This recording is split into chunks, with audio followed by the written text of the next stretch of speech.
Hey, what's up guys and welcome back to Anime King 2, and today I'm going to be giving you part 4 of What If Naruto Was a One-of-a-Kind Prodigy. Remember to get this one to 100 like as usual, share this to all of your friends in your social media platform, and also guys, stay in tune for the brand new episodes coming over in Anime King 3 and over in Anime King. If you're new, yes, you heard that correctly.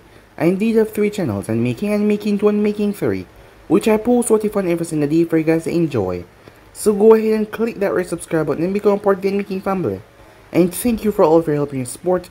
Remember to comment down below and tell me if you're new, I'll be replying and talking about to all of you. So yeah, without further ado, what do you say we begin this new episode? Start the intro.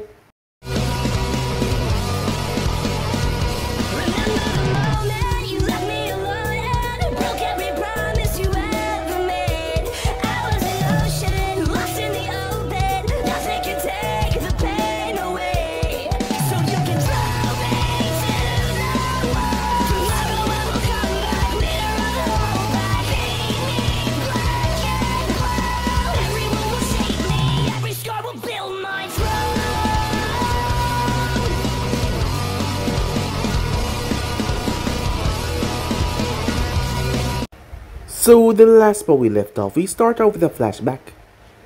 As Naruto had asked Hiruzen when he was younger if he knew his parents, Hiruzen lied to him once again. As Naruto told him every time that he lied, his bottom lip twitched. We then skip to the present time, where Tsunade was called to a council meeting because of the Sand delegate being here. As Tamaru was the one to arrive and gave Tsunade a scroll from the Sand. As Tsunade told her to meet her in her office. Arriving there, Tamaru was afraid.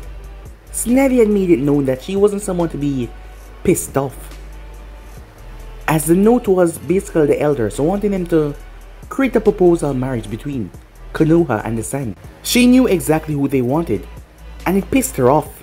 She was not going to give out Naruto like he was some kind of candy or toy. As she told Tamaru to tell the elders that, Tamaru quickly left the village afterwards. Tsunade felt a soft hand on her shoulder, as it was none other than him. As Naruto was finally back, she was so happy. The envoys in the room watched the scene, as the both of them hugged a bit longer than expected. They had always saw the emotions, the way Tsunade talked to him, the way she suddenly raised her hand and placed on his cheek, as she brought him to get some ramen. As Naruto noticed the tinge of fear that everyone was giving off around her, as she told him that she had made it known that she was someone to be trifled with, as Ayam was rather nervous serving them. Tsunade had quickly released Naruto's cheek when Ayam came back out. As they ate their ramen, she brought him towards the training ground. As Naruto reunited with all of his friends that were there, friends was a loose term still. He wasn't surprised that Sakura wasn't here, after all. She was so angry that he had killed Sasuke. As Kakashi came over and ruffled Naruto's hair and tell him that he has grown, before giving him a handshake. As Ino tried to drape herself over Naruto, he became rather uncomfortable. It seemed like he didn't like it. She was recently training under her new mentor, Uncle Midarashi, and her style of clothing had changed into one to fit Uncle's. As Naruto's 3 closest friends were Shino, Neji, and Shikamaru, as he greeted them once again. He also greeted one of his close friends, and that was Hinata. As Naruto was having some conflicted life choices, but her words, and not to mention Tsunade, they were able to help him. Shizune then came over and asked Tsunade if she told Naruto what she did to his apartment, as Naruto turned towards her with a gaze, as she chuckled nervously, as she told him that she could explain.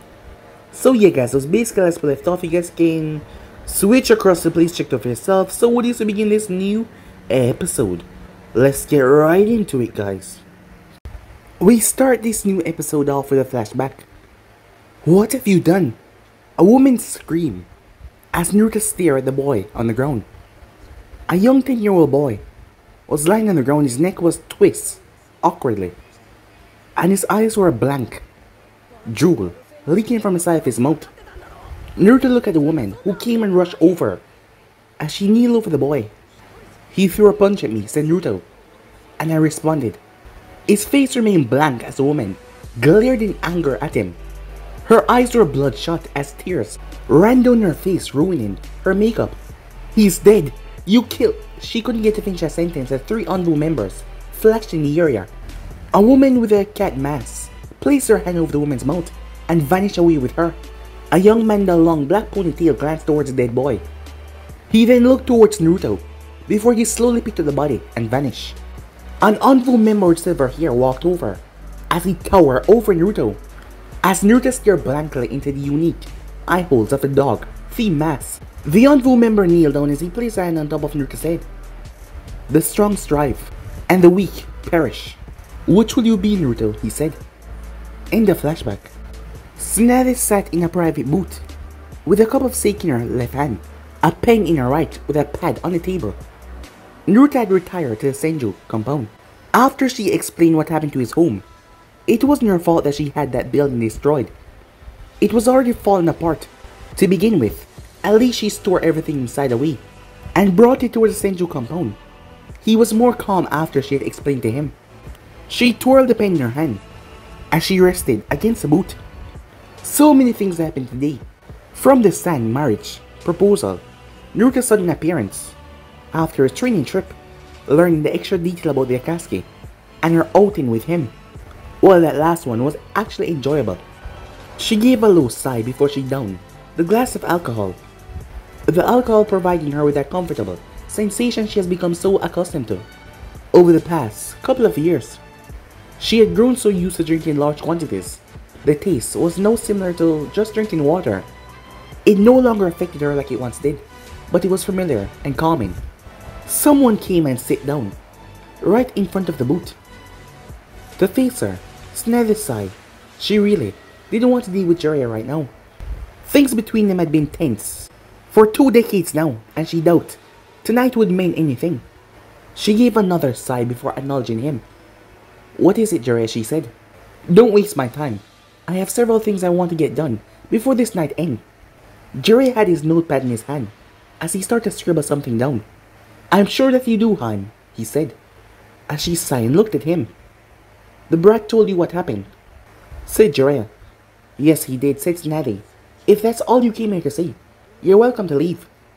Jiraiya continued to write in his notepad as he thought about his next words. He then finally spoke.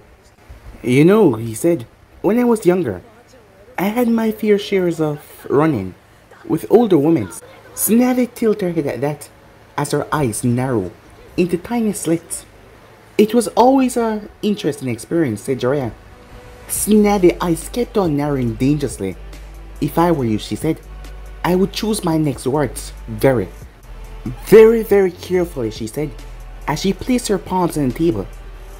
As Jiraiya looked at her for a moment before he spoke, they were usually just flings, and he couldn't get to finish the sentence as the table broke. The splinters rocked in all over. Several other shinobis and patrons shielded her face from a sharp wood that fly all over.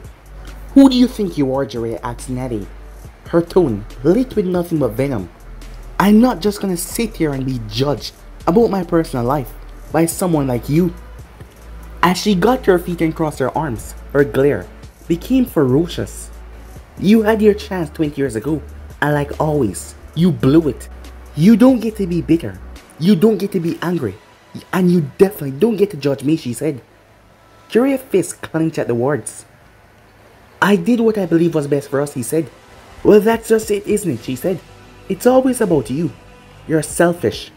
Everything you ever did in your life was for you, and you only." Before he could reply, she stomped the ground underneath her, forming a small crater. "And don't you dare try to deny that," she said. "I was just some trophy for you to show off. You never respected me, and you never will." Jiraiya got to his feet. "I was always there when you needed me to be. Don't make me look like the bad guy," he said. "You always do this. Why? Why do you continue to hate me?" Tsunade clenched her fist tight as she forced herself to calm down. It would do no good to do what she wanted to do right now. That would be grinding him into the ground. It would do her no good to attack Naruto's mentor. As she calmed herself, a bittersweet smile came on her face. "Jiraiya," she said, "I ran out of 8 after Nawaki was killed. You need to grow up. We're not kids anymore." What we had is gone, and it's never coming back. I'm finally happy again.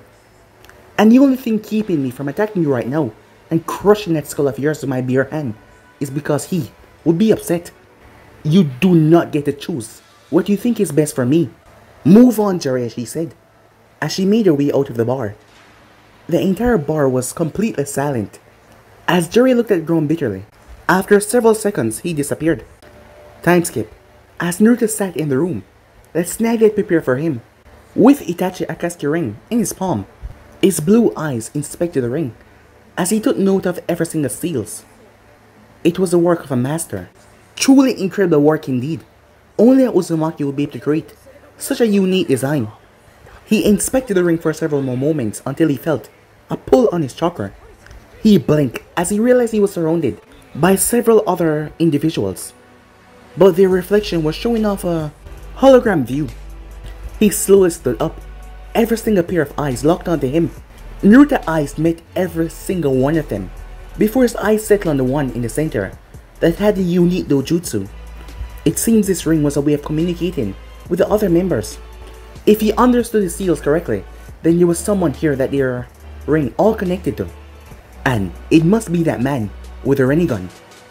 As he recognized almost every single person in the room, the only people that he did not recognize was the Rinnegan wielder, the woman that stood behind him, and the man with the spiral mask. He couldn't see if the spiral mask had the Sharingan, so he wasn't sure if this was a Toby Itachi spoke about. It appears that Itachi is in fact dead.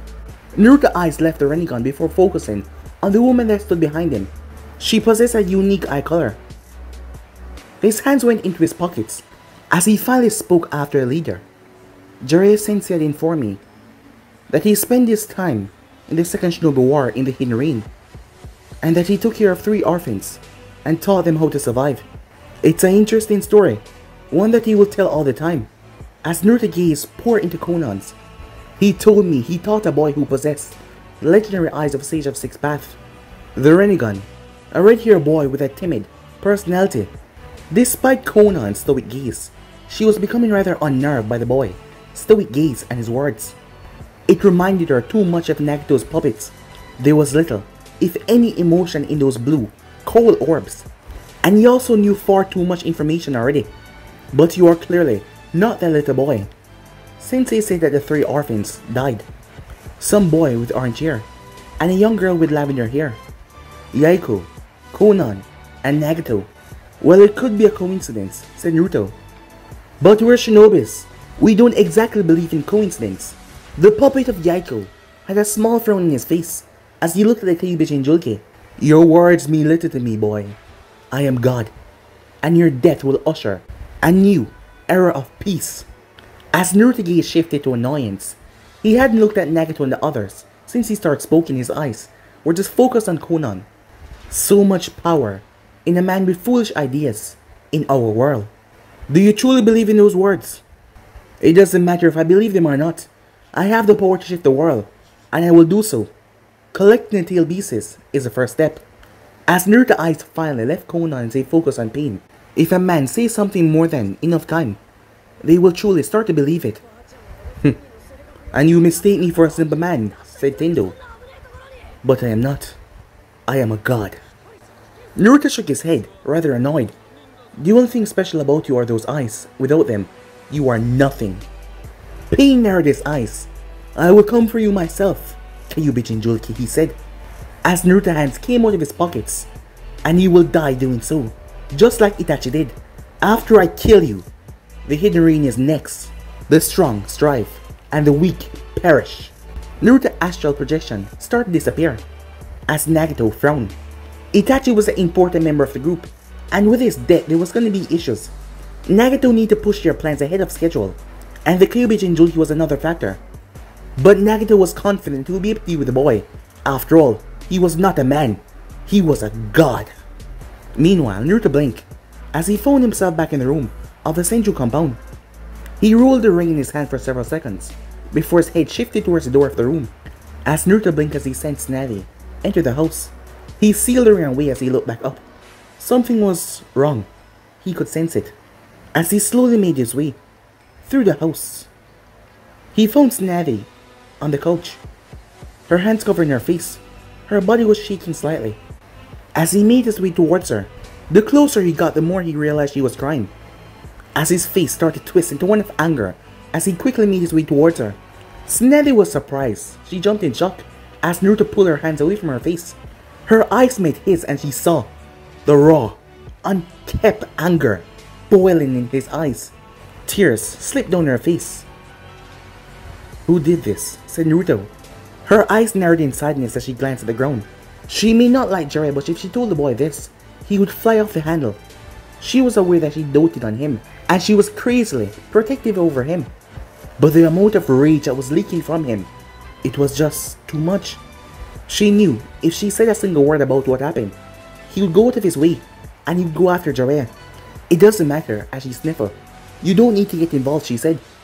As Naruto continued to stare at her, there was only several things that would make her crack like this.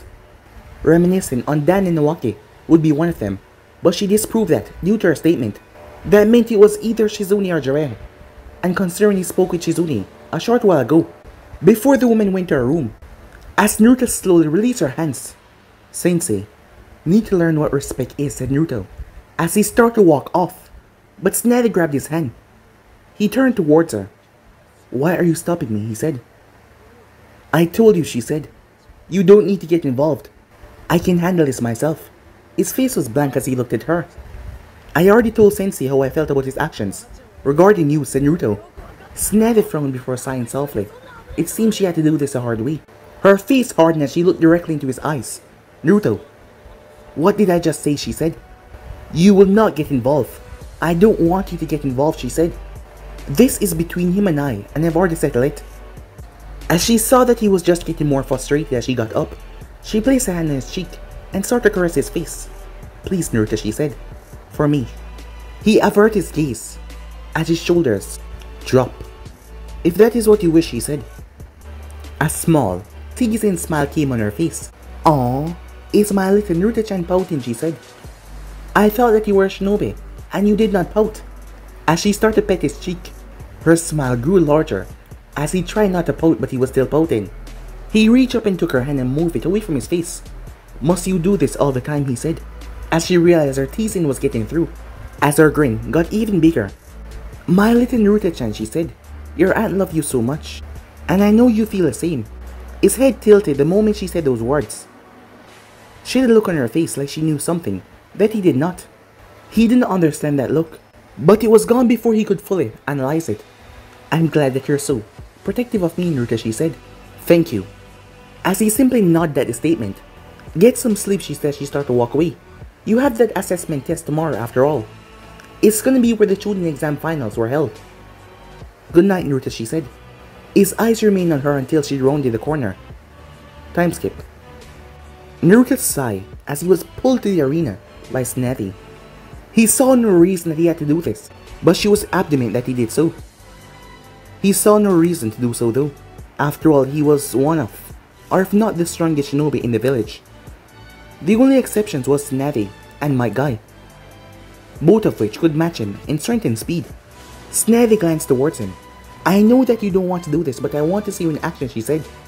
"I do not doubt that you have gotten stronger. I just want to see how much." He simply gave her a nod, as she smiled happily that he was complying. The two blondes entered the Colosseum. As Naruto clicked his teeth as he saw how much people was there to witness the spectacle. There was far more people than he would have preferred. Tsunade shook her head lightly at his reaction before dragging him along. "You will live, Naruto," she said. "Just one fight and we can go home, okay?" Her eyes locked onto his as he gave a small nod. The shinobi ceased their talking as they entered the arena. She released Naruto's hand as she stepped forward, as she was starting to explain what was going on, as Naruto tuned out the explanation because he already heard it. His eyes roamed around the entire place as he saw Team 10 preparing themselves for the fight. Asuma was sharpening his knife. Choji and Ino were stretching, and to the surprise of absolutely no one, Shikamaru was lying on the ground, his eyes closed. A true man of class. Team 10 started to make their way. As Naruto turned his head as he looked towards the individual standing at the far corner of the arena, Tsunade looked towards his gaze. As she followed it, and she saw who was standing there. Tsunade cursed. She was too slow to react, as Naruto disappeared in a burst of speed. Naruto appeared on top of the metal railings as he narrowed his eyes at Jiraiya. His face was just several inches away from the man's own. The two men stared at each other, right in their eyes. The shinobis around them started to move away. They could sense the tension between the two, and they wanted absolutely no part in it. Tsunade gave a frustrated growl after the man timing. He just had to show his stupid face after what happened last night. The idiot had to know that Naruto would have found out. Why was he even here to begin with? "We already did this before, Sensei," said Naruto. "Do you wish for the same outcome?" Jiraiya gave a small frown as he responded in a rather dismissive tone. "This doesn't concern you, brat," he said, as Naruto's eyes grew cold. "Anti-Tsunade is my concern." "When will you grow up, Sensei?" he said. Jiraiya's face hardened at that as his eyes narrowed. "What happened between Tsunade and eyes between us? Not her little guard dog." As Naruto's face went blank, even worse than before as he got up. He now stood on top of a railing. "Big words from a small man," said Naruto. Jiraiya glared at the man for several seconds before walking away. "Always run away from your problems," said Naruto. "Just like you disappeared after my father's death. What excuse are you gonna make up this time, Godfather?" said Naruto. Jiraiya's fist clenched in anger as Naruto's fist clenched back. "You think you're the only one that suffered because of his death? I had no one. No mother. No father. And you didn't do your job," said Naruto's eyes turned red. "He trusted you, and you spat on his grave." Jiraiya spun around. "I wasn't mature enough to raise you," he said. "You think I wanted to leave you alone?" Naruto's glare became vicious as he jumped off the railing and landed on the ground. "You're not even mature now. It was never about being mature. It was about doing what was asked of you. My father tasked you with my care, and you failed. I trusted Sensei to watch over you." As Naruto's eyes twist, the ground shattered under his feet. "I'll kill you," he said as he moved forward. Jiraiya was unprepared as a fist slammed into his gut. Saliva and blood came from his mouth as he doubled over in pain. "When?" Naruto shouted as he grabbed Jiraiya's face, as he lifted him up and slammed him down. As Naruto kicked him away, Jiraiya was sent sailing. Naruto flashed away and appeared right above him. Jiraiya was unprepared as Naruto's boot slammed in his face. The man rocketed towards the ground as a large explosion of dust kicked up from the attack. Tsunade gritted her teeth as she ripped off her green Hiyori. Naruto was gonna kill the man if she did not stop him. "Kakashi, Guy, with me. He's gonna kill him if we don't interfere," she said. "Make sure to take this seriously. He's likely to cause serious damage," she said. Kakashi lifted up his headband showing his mature Sharingan as Guy entered the 5th gate. Guy appeared in front of Naruto as he blocked the kick that Naruto was bringing down towards Jiraiya's skull. The sheer strength that came from the kick, Guy grunted. The two locked eyes. Guy was forced to duck as a clone, swinging a vicious kick from behind him. Guy dispatched a clone with her own house, but he could not defend Jiraiya as Naruto kicked him into the arena wall. Jiraiya coughed up blood as his back impacted the wall, forming a large hole. The man collapsed on the ground with a small grunt as he struggled to raise himself. As Guy stood right in front of Naruto. "Move before I move you," said Naruto. Guy dropped into his stance. "I cannot, Naruto-kun. Hokage-sama has given me an order, and I have to fulfill it," he said. As Naruto looked behind to see Tsunade and Kakashi appear, as his mouth started to pull back showing his canines. "Why? Why do you protect him still?" said Naruto. As Tsunade frowned, seeing the sadness on Naruto's face. The look of betrayal that showed in his eyes made her stomach turn. She raised her hand, stopping the Anvu and the others. As she stepped forward, she raised her hand and placed it on his cheek. "Oh, Naruto-kun," she said. "I'm not protecting him. But you will kill him if I don't step in. And I know that you're hurting." "I know," she said. "Jiraiya should have been there for you. I should have been there. But killing him," she said. She took his hands. "Won't relieve that pain." As her other hand came up and stroked his mane of spiky hair, as she whispered to him. As Kakashi noticed how quickly he calmed down, Kakashi glanced towards Jiraiya, who was now sitting on the ground, his back resting against the wall. The man's face was twisted in a grimace as he gave a low wheeze. Tsunade gaze found Jiraiya as she gave a vicious glare. He shouldn't have been here in the first place. She was unsure how Naruto was able to keep his anger at bay when he was in constant contact with the man.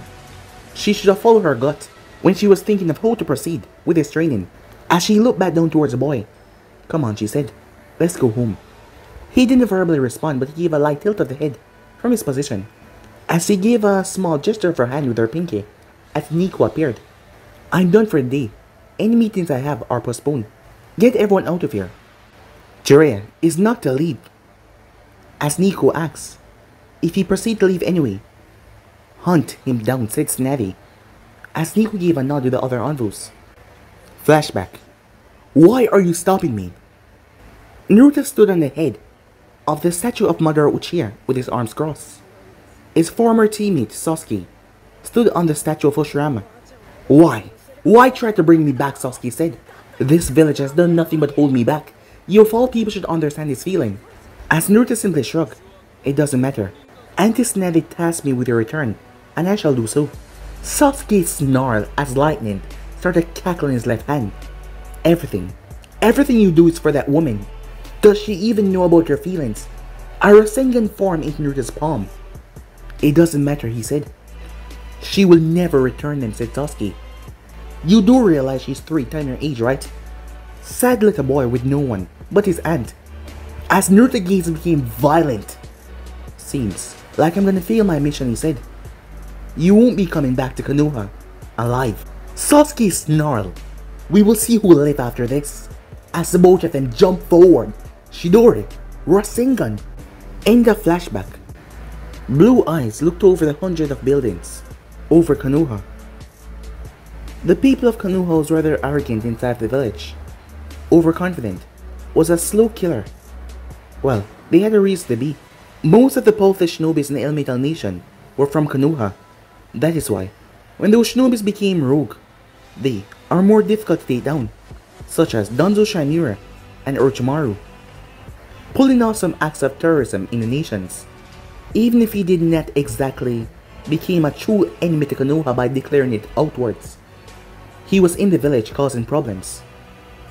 And he was a hard man to deal with because over the years, he has done a lot and gotten away with a lot. But now he was dealt with. But even with certain losses, Konoha was still number 1. They possessed 2 of the Sanins, the Kyuubi Jinchuriki, and countless feared shinobis across the Elemental Nation. As his blue eyes looked up at the sky, Naruto had never understood the finer details in life. What else were there to do than train and get stronger? To stand above others and bend the world to his heel. Power was the only thing with logic in this broken world. If you didn't have power, you didn't get to weigh your options and beliefs. That is the only thing that Naruto understood, because he did not understand what happiness truly was. He didn't rely on his emotions, therefore, he was forced to rely on his intelligence. Emotions cause pain, and logic tell him that. Naruto believed that he was superior to everyone else, because he had no equal in this world. Who would one day show up to be his equal? He had already toppled one of the strongest shinobis to exit Konoha. That adrenaline of rush into his blood. Who else could give him that satisfaction? Who could challenge him? And the boy never focused on Konoha beliefs and history neither, given the fact that he was wearing a headband. A headband that showed your loyalty was important to a shinobi. It showed your love for your home.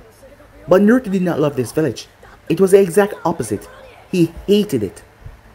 He despised it. If it fell tomorrow, he will feel absolutely nothing. The majority of this village spat on his parents' sacrifice, and they made him suffer for action that he did not commit. Idiocy. The people in this village put up a fake facade of happiness and joy. Happiness.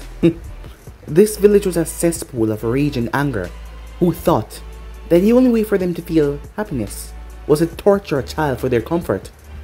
As he thought about the village of a whole, was he loyal to Konoha? He was loyal to Tsunade. She was Hokage, and therefore logic dictates that he was loyal to Konoha. But he would never act on his own free will to make Konoha benefit. Absolutely not. He did not kill Itachi because he was a rogue ninja of the village. He killed Itachi because he was a direct threat to himself, and Tsunade as well. The entirety of the Akatsuki was a direct threat to the both of them, which is why he was gonna step on their throats. A gentle breeze swept through his hair as someone stood beside him. He did not acknowledge the individual as a person stood there calmly. It had been several weeks since his explosive reaction on Jiraiya. He had made sure to avoid Jiraiya because of the anger that would ignite inside of him. Did Tsunade-sama inform you of the marriage contract that the sign proposed a few weeks back? Naruto blinked at the question as he turned his head towards the individual. He remembered Temari and Tsunade speaking to each other, but he did not really pay attention to the entire conversation. He did notice that Temari was stressed. He did know that Gaara would never use his sister like that unless he was backed into a corner. Gaara must be struggling to grip his hand around the throats of the council members. He mentioned something about it when I did visit them in my training trip.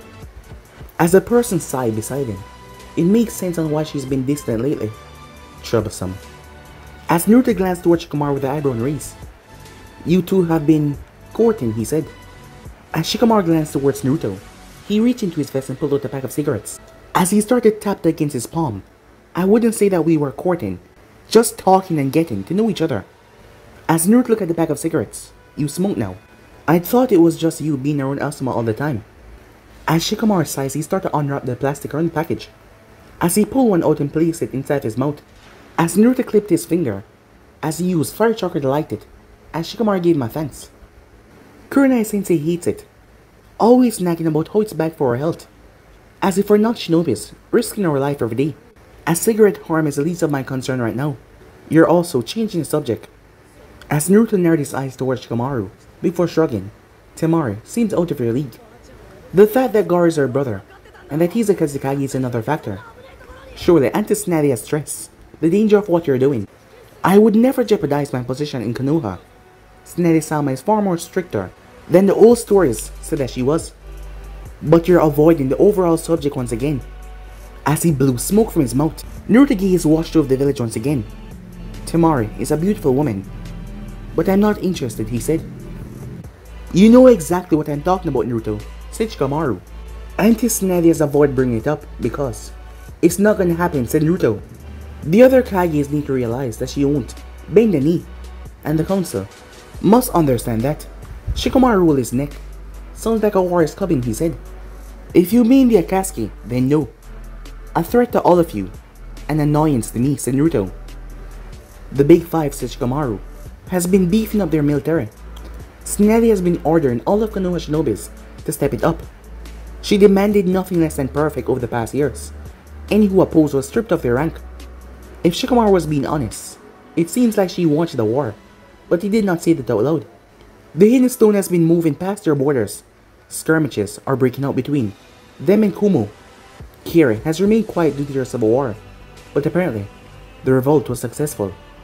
As Shikamaru stared at Naruto looking for a response, as Naruto simply shrugged, the Hidden Stone is irrelevant. Only he is far out of his prime, and he's not a threat. His two Jinchurikis load him as well.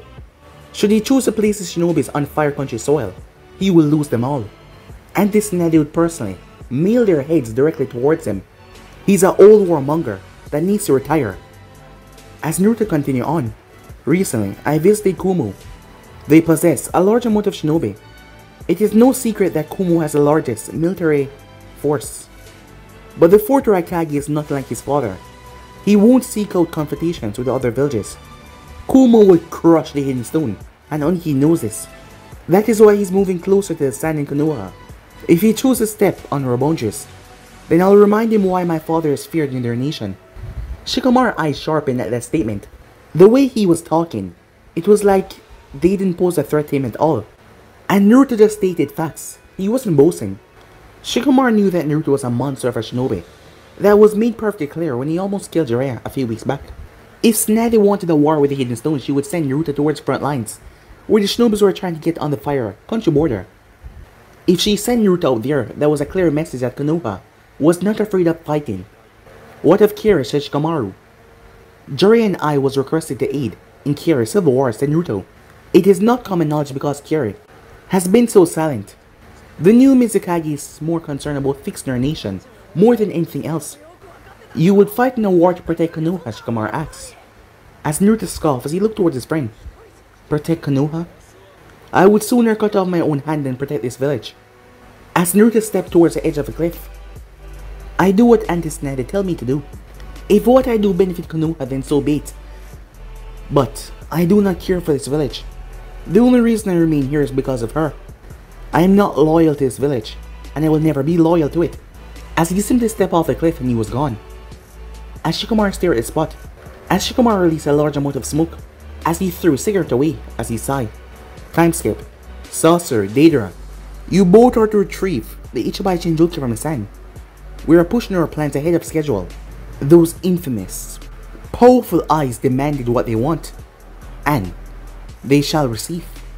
As both of the men quickly went out to fulfill their tasks, the Rinnegan eyes looked towards his tower. As rain was pelting down in the village of the Hidden Rain, the puppet of Yaiko surveyed the village. He stood in silence before Konan made her presence known. Is it wise to push ahead of schedule? It is necessary, said Pain. She narrowed her eyes. I did not ask if it was necessary, Nagato, she said. Tendo simply shrugged. It matters little.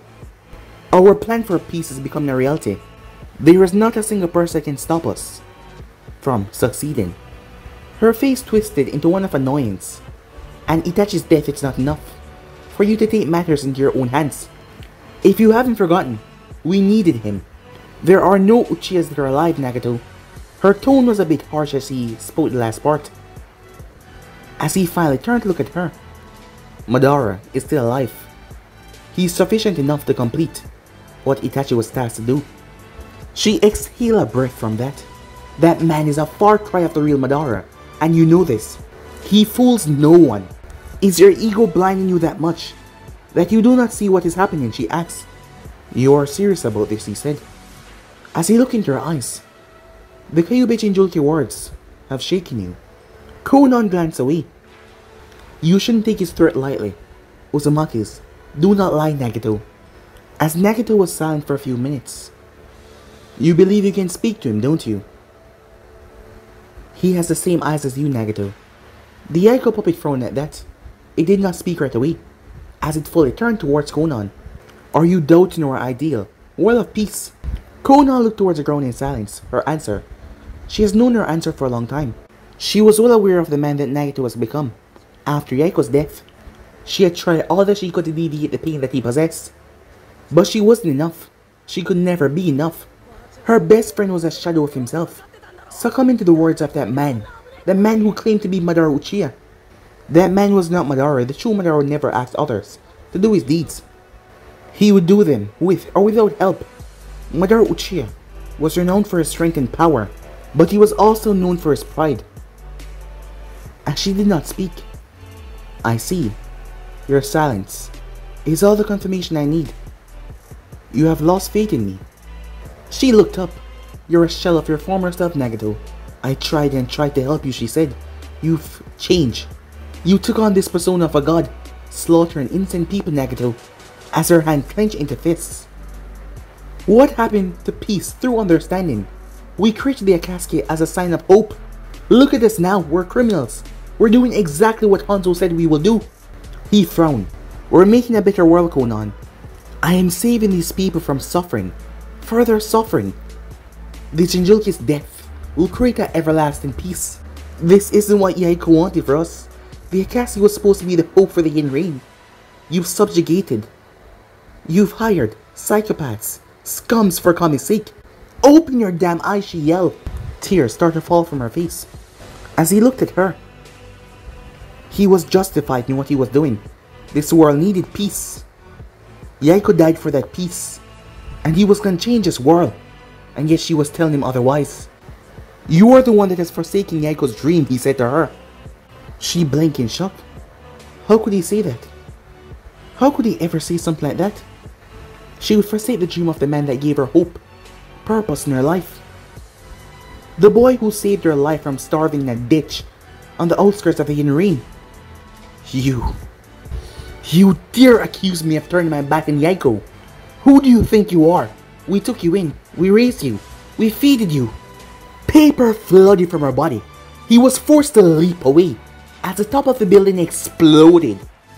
As the Yaiko puppy looked up to the skies, he saw Konan flying there.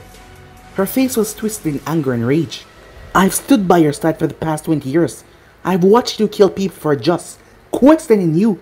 Even now you use Yaiko like a doll, she shouted. He deserved to be laid to rest. She raised her hands to the heavens. As the puppet was shocked.